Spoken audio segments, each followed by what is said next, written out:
ایک بادشاہ نے اپنے 3 وزراء کو دربار میں بلایا اور تینوں کو حکم دیا کہ تینوں ایک ایک تھیلا لے کر باغ میں داخل ہوں اور وہاں سے بادشاہ کے لیے مختلف اچھے اچھے پھل جمع کریں۔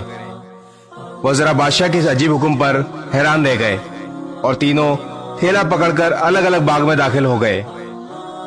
پہلے وزیر نے کوشش کی کہ بادشاہ کے لیے اس کی پسند کے مزیدار اور تازہ پھل جمع کرے۔ دوسرے وزیر نے خیال کیا کہ بادشاہ ایک ایک پھل کا خود تو جائزہ نہیں لے گا کہ یہ کیسا ہے، اس لیے اس نے بغیر فرق دیکھے جلدی جلدی ہر قسم کے تازہ، کچے اور گلے سڑے پھلوں سے تھیلا بھر لیا۔ تیسرے وزیر نے سوچا کہ بادشاہ کی توجہ صرف تھیلے کے بھرے رہنے پر ہوگی، اس کے اندر کیا ہے بادشاہ نہیں دیکھے گا۔ یہی سوچ کر وزیر نے تھیلے میں گھاس پھوس اور پتے بھر لیے۔ دوسرے دن بادشاہ نے تینوں وزراء کو اپنے تھیلوں سمیت دربار میں حاضر ہونے کا حکم دیا۔ جب تینوں دربار میں حاضر ہوئے تو بادشاہ نے تھیلوں کو کھول کر بھی نہ دیکھا اور حکم دیا کہ تینوں کو تھیلوں سمیت 2 ہفتے کے لیے جیل میں قید کر دو اور کھانے پینے کے لیے کچھ نہ دیا جائے۔ ان کے پاس سوائے تھیلے کے کچھ نہ تھا۔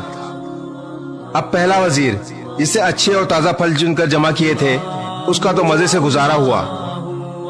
دوسرا وزیر جس نے بغیر دیکھے تازہ اور خراب پھل جمع کیے تھے وہ ان پھل کو کھا کر بیمار ہو گیا۔ تیسرا وزیر جس نے تھیلے میں صرف گھاس پھوس ہی جمع کیا تھا وہ کچھ دن بعد ہی مر گیا۔ آئیے اب ہم آپ سے پوچھتے ہیں کہ ہم کیا جمع کر رہے ہیں۔ آپ اس وقت اس باغ میں موجود ہیں جہاں آپ چاہیں تو نیک اعمال جمع کریں یا خراب، مگر یاد رہے جب بادشاہ حقیقی کا حکم صادر ہوگا تو آپ کو جیل یعنی قبر میں ڈال دیا جائے گا۔ اگر آج تھوڑی محنت کر کے نیک اعمال جمع کر لیں تو وہاں آسان اور آرام دہ زندگی گزاریں گے۔ آخرت کی فکر کریں۔ اس ویڈیو کو شیئر ضرور کریں، ہو سکتا ہے آپ کے ایک شیئر سے یہ بات کسی کے دل میں اتر جائے۔